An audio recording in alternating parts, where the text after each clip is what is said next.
আজকে অনেক দিন হলো তোমাদের সঙ্গে ভিডিও শেয়ার করি না। কাজের এতটাই চাপ লেগেছে, তোমাদের সঙ্গে ভিডিও শেয়ার করতে পারছি না। মনটা যেন আমার খুবই দুর্বল হচ্ছে, শরীরটাও খুবই দুর্বল লাগছে। আর বাড়িতে এত কাজের চাপ লেগেছে, তোমাদেরকে বলেও বোঝাতে পারবো না। তো হ্যালো এভরিওয়ান, তোমরা সবাই কেমন আছো? আশা করি সবাই ভালো আছো। আইইউসি লাইফস্টাইলে সবাইকে স্বাগত জানিয়ে আজকের ভিডিওটা শুরু করলাম। সকাল থেকে রান্না বান্নার কাজে আমি খুবই ব্যস্ত ছিলাম। আজকে থেকে যেহেতু আমাদের রোয়া গাড়ার কাজ মানে ধান গাড়ার কাজ শেষ হয়ে গেছে, তার জন্য তোমাদের সঙ্গে ভিডিও শেয়ার করছি। ভিডিওর মাধ্যমে এটাও বলে দিই, সকালের রান্না বান্না হচ্ছে ডাল, তারপর হবে মাছের চচ্চড়ি, তারপর রাতে সিম্পল খাবার হবে কচুরলতি হবে, তার সাথে হবে মাছের ভাজা হবে। দিনের বেলায় মাছ টাছ ভিজিয়ে রেখে দিব। এখন আমার বরমশাই কিন্তু খেতে চলে এসেছে, খাওয়া দাওয়া এখন করবে। খাওয়া দাওয়া করে আবারও চলে যাবে কিন্তু খেতে। সত্যি কথা বলতে গেলে শাশুড়ি মা আমার এখন কোনো কিছুই বলে না। ভিডিও আমি করি এখন, আমাকে কিছুই বলে না। কারণ হয়তো বলে মনে মনে যে বৌমা তো ভিডিও শুরু করেছে, মানে আমার ছেলের বউ ভিডিও শুরু করেছে, এটা তো সাকসেস করেই যাবে আর করতে থাকবে। আমি বললেও কি না বললেও কি, যেটা যে শুরু করে ওটা কিন্তু ও ছাড়ে না। সত্যি কথা বলতে গেলে তাদের সাপোর্টে আমি কিন্তু অনেকটা এগিয়ে যেতে যেন পারি। তারা আমাকে এখন অনেকটাই সাপোর্ট করে, আমার ভিডিও করাতে আমাকে কিছুই বলে না। এতদিন ওদের অনেকটাই সমস্যা ছিল, কিন্তু এখন সেই সমস্যাটা আমি দেখি না।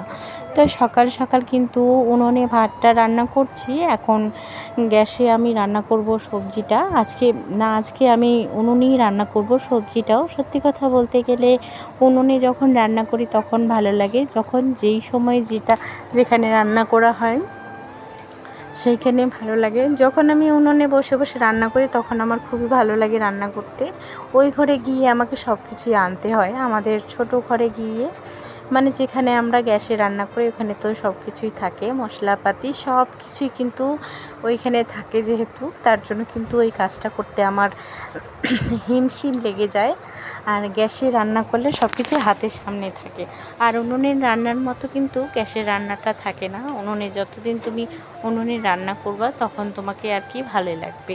এদিকে ডালটা তো আমি গ্যাসে রান্না করলাম। গ্যাসে রান্না করে কিন্তু সংবারটা দিয়ে দিলাম উনুনে এত সুন্দর করে জাল উঠে গেল ডালটার। সত্যি কথা বলতে গেলে দেখতেও খুবই ভালো লাগলো, আর খেতেও কিন্তু খুবই টেস্টি হয়েছে মসুর ডাল। তার সাথে দিয়ে দিয়েছি আমি চাল কুমড়ো কুচি কুচি করে কেটে দিয়েছি। ভিডিও করার সময় আমার এতটাই ডিস্টার্ব হচ্ছে কি আর বলি তোমাদেরকে, মানে লাইটটা বারবার অফ হয়ে যাচ্ছিল। এখন কিন্তু আমি মাছের ভাজাটা রান্না করব, মাছের রসাটা রান্না করব, পুঁটি মাছের রসা। এখানে নিয়েছি আদা, লঙ্কা, পেঁয়াজ, তারপর হলো শুকনো লঙ্কা, সব কিছুই একসাথে বেটে নিয়েছি।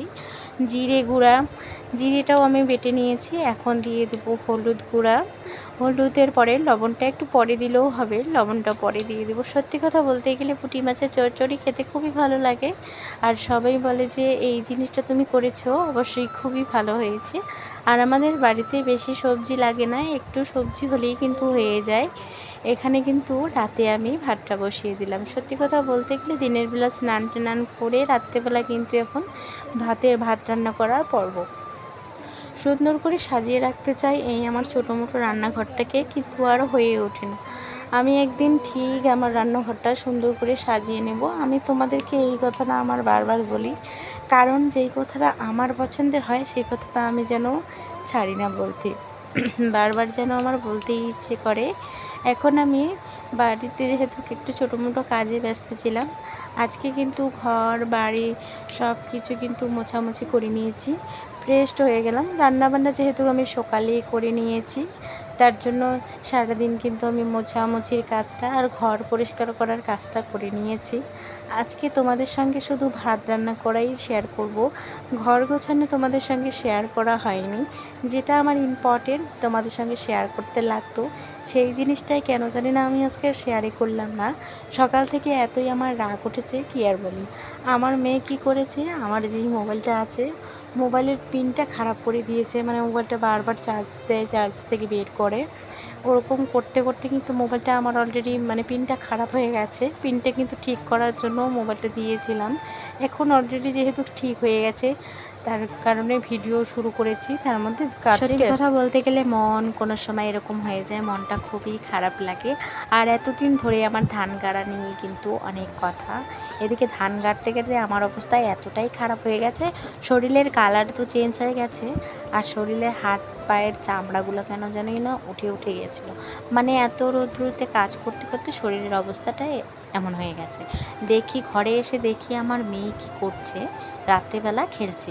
আমি কিন্তু একটু আগে পড়াশোনা মানে বই পড়িয়ে টড়িয়ে তারপরে এই ঘরে চলে আসলাম, রান্নাটাও তো করতে হবে তাই না। এদিকে কচুরলতি কাটতে কাটতে একটা কিন্তু গোটা দিয়ে দিয়েছি। সত্যি কথা বলতে গেলে ওটুকু কচুরলতি, তার মধ্যে আবার একটা গোটা দিয়ে দিয়েছি। তাহলে দেখো আমার মাথাটা কোন সময় কাজ করে কোন সময় কাজ করে না, এরকম অবস্থা হয়ে যায়। এদিকে কচুরলতিতে দেওয়ার জন্য পেঁয়াজ বাটা, রসুন বাটা, আদা বাটা সব কিছুই কিন্তু দিব, কারণ খেতেও দুর্দান্ত হয়েছে। মানে কি আর বলি, গ্রামের গঞ্জে আমাদের এখানে কচু ঠেচুর কোনো অভাব নেই, আর কচুর কোন অংশটা খাওয়া যায় না, সব কিছুই খাওয়া যায়। এদিকে কচুর লতি, কচুর ডেরা, কচুর ফুল থেকে শুরু করে সব কিছুই কিন্তু খাওয়া যায়। কালকেও আমি রান্না করেছি সেম জিনিস, কচুর লতির মানে কচুর ফুল রান্না করেছি, শুটকি মাছ দিয়ে মানে ঝোল ঝোল টাইপের করেছি, তোমাদের সঙ্গে শেয়ারই করিনি আমি। সত্যি কথা বলতে গেলে আমাদের গ্রামগঞ্জে কোনো শাক সবজির কিন্তু অভাব নেই। তোমরা যদি আমার বাড়িতে আসতে চাও তাহলে তোমাদেরকে সবাইকে আমি মানে তোমাদেরকে আমি কচুরলতি ঢেঁচু যা আছে আমাদের গ্রামগঞ্জে সব কিছু রান্না করে খাওয়াবো। সত্যি কথা বলতে গেলে খেতে দুর্দান্ত লাগে। আমাদের গ্রামগঞ্জে কোনো কিছুর অভাব নেই।